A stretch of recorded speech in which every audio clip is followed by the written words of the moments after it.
So, but yeah, so I was doing, David, a live dial session this morning for agents. You know, we do that and actually show agents how to make sales over the phone. One of the things I was talking about was how in the beginning, when you're dialing and using our technology, you know, it requires so much thought because you're having to learn. But how important do you think it is? You say it all the time, like thought energy, to get to a point that you're able to not have to think, because that's part of the real value of having a system. What so many people are lacking with telesales is they're spending 80% of their time trying to figure out processes and systems instead of like doing the revenue generating activities that make money. Right. And learning to, but how important is it to not have to think, to be able to just jump in and... It's everything. It allows you to be more productive. But what you have to understand is at the beginning, a lot of thought energy is required. You know, for example, Christmas morning, my kids have now entered the video game stage. So there's a lot of thought energy when it's a lot different than I grew up with. Yeah, there's 3 buttons. Now there's like 40 buttons.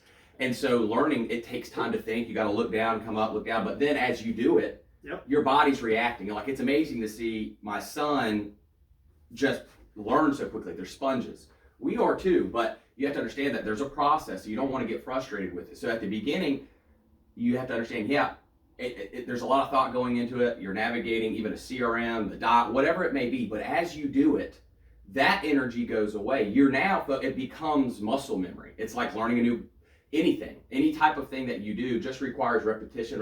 It's why we say one of our mottos is always be dialing. But that kind of spreads over different areas, because it's just always be doing activity, always work on something, be efficient, learn your time blocks, different things like that. But once you get to that point of muscle memory, that thought energy is going to make you so much more productive, because you're only focusing on production at that point. Because in the beginning, that's why I was explaining, like when I'm doing the live dials, I'm talking throughout, waiting on people to answer, because I'm not having to think. I'm able to navigate around so comfortably. But that's not the case when you first start. And so that's why I always tell people, it's like, you got to be, how important is it to give yourself enough time to get, like when you first start playing those video games, you're looking, you're checking. It takes a lot of video game playing to get to a point you can do like our kids, and they're just, they're all over the place. And it's the same thing with, you don't have to be great at technology, but once you get to a point that you don't have to think, now you're able to just move through the process and also like having a process and a system for working pipeline. Like we talk about that all the time. I did that today. I created pipeline, but if you don't have a system for how to manage it, it becomes overwhelming, right? You gotta have, and it's how you feel you're working a lot or really, really hard, which you are, but you can take off so many of those tasks off simply by being more efficient, being more intentional with your time and the activities that you're doing. Like you said, if you don't have a system, you could do all of the same work and be about 80% less as productive. Because you're focused on things that are draining. You're doing draining activities, not fueling activities, if that makes sense. Yeah. And how important, along with that, so you get this kind of shifting gears a little bit, how important, just in your careers, and you sold obviously at a super high level remotely, virtually on the phone, and it doesn't matter if you're selling final expense, you're selling term, you're selling annuities, how important is it to have consistent, fresh people to talk to as part of your, what happens, as good as you are, when you have a gap in not having fresh people to talk to, how does that affect your sales ability? Well, I'm in the business and mindset of, I want to help people and solve their problem, not sell somebody something that they're not interested in or it's not a need, right? That's what happens if you don't have fresh leads coming in every day, because then if you have or just however you're working your business, full-time, part-time, but if you don't have a fresh batch of people that have a need that needs to be solved, then you're turning into that salesy type of person who is knocking on your door, trying to sell you something you don't need. Look, I got a gallon of milk in my fridge. I don't need another gallon of milk in my fridge. But if you go up to some people who are constantly looking for things, then you have the ability to solve those problems. But you can't sell people something that they don't want nor need.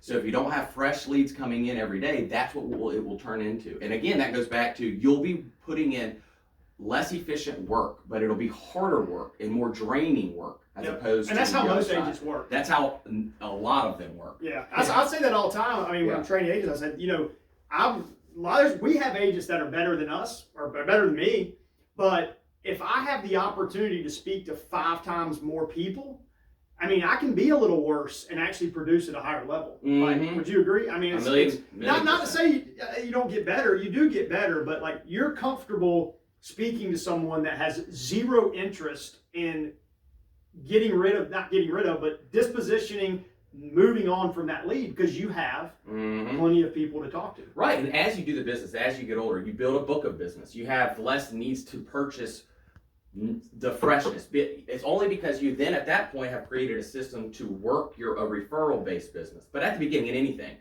anything you want to do requires some type of skin in the game. If I want to drive to go see someone, I have to put gas in my car. I may say, okay, it's 5 cents cheaper here, 10 cents cheaper here. That would take you a little bit further, but eventually you got to put more fuel in your tank, right? So if you're wasting all of your time trying to find where can I get gas 3 cents cheaper, and it takes you 2 hours to do that, when you could have just gone, hey, you need gas, go get it, put it in, and then you're going and you're moving. You're constantly moving forward, but you got to put fuel in the tank. Without it, then you run out of gas. Do you think the business gets harder or gets easier the more you do it? Definitely gets easier. The business is very, very simple. Doesn't mean that it's easy. You have to put in the work, but it gets so much easier as you do it. Because, like anything. And what you have to have the mindset of is everybody has their own natural abilities. So sales, some people are just naturally more gifted, extroverted, but that doesn't mean that they know how the skill of selling, of solving people's problems, of listening to pinpoint those things. And also, like you said, to say, doesn't look like this is actually a need for you. What you have is great, move on. But as you do it, the simplicity of the business becomes very, very easy, right? If someone had, it's the same thing with a final expense policy or a, whole life index life policy. Needs, both life insurance, totally different and more complex based on the product and the knowledge. A new person could probably sell a $10,000 final expense because there's less to know, compared to a totally different lead in a totally different market looking for a totally different thing to solve a totally different problem. Right? Different areas. But as you get more seasoned, you may graduate to those things, or you may just stay in what you know and you love to do the best. Anything that they and we support all that at Summit Life Group. So I mean, we work with independent agents from that. Really, we can support anything on the life side, from a child plan to term to key man policies to annuities. But how important, especially someone that's new, that's wanting to really succeed, is how important, just from our own experience and what we've seen, is it to be in a niche and get and master something instead of trying to be everything, in the beginning. Yeah, pick something first and go. Commit to being great at it. Right? Whatever it is, like if you come in and it's final expense, be great at it for a period. Don't just come in and be efficient at it or be good at it, because it's such a small difference. Master it and be great. That'll create a totally different confidence level to where if you want to level up, learn higher end products, you can. But the first thing is you got to hit the dial button. You got to learn first, accept it. It does take time to gain experience. And like you said, commit to being great at it, right? Anything that you do, you should want to be great, or at least fulfill your potential in that. And this is a business that, again, is very scalable in terms of the individual. All it is effort and consistency and commitment. Discipline, obviously, but those things all kind of go in. You think it's better? Can you believe people still sell face to face when you can do it over the phone? I mean, no. I mean, no. It's funny. We laugh at it. So if someone, obviously, you're biased, I'm biased, but if there's someone out there that is wanting to learn how to make a career in life insurance and they really want to do it virtually, we call it lifestyle. But do you think there is a better agency out there to help them than Summit Life Group? If there is, I don't know about them. And this is a good time of the year too, because people like to make New Year's resolutions or goals, and however way you want to frame it or verbalize it, if you want to improve or make a change, if you're in sales or whatever it may be, you're looking to add something, then you got to try something different. And you have to be disciplined at it. So if you're selling over the face to face or whatever it may be. So reach out. We have systems. And if you put in the work and the effort, if you want to make a change in your life, we have a totally different way of doing the business. So try it and see, test it. Yep. And I promise and we're not like perfect. We're not perfect. But here's the thing: how confident are you that when we're sitting here this time next year, that it'll be even better? You know, I'm 100% because confident. we're committed to improving. Right. It's I mean, growth. we're not. Yeah, Right. we're growing, so we're constantly looking at how do we improve and add more value and create a better system, and we're going to continue to do that. So anyway, hey, if you're out there and you're looking for an agency to partner with, like David said, to kick off the new year, then fill out the link below. Just have a discussion with someone from our team and see if we may be a good fit. Yeah, and also be looking out for our book coming out, Discipline to Dial. It'll be a great read, simple, fun, and it's something that we know you'll enjoy. Absolutely.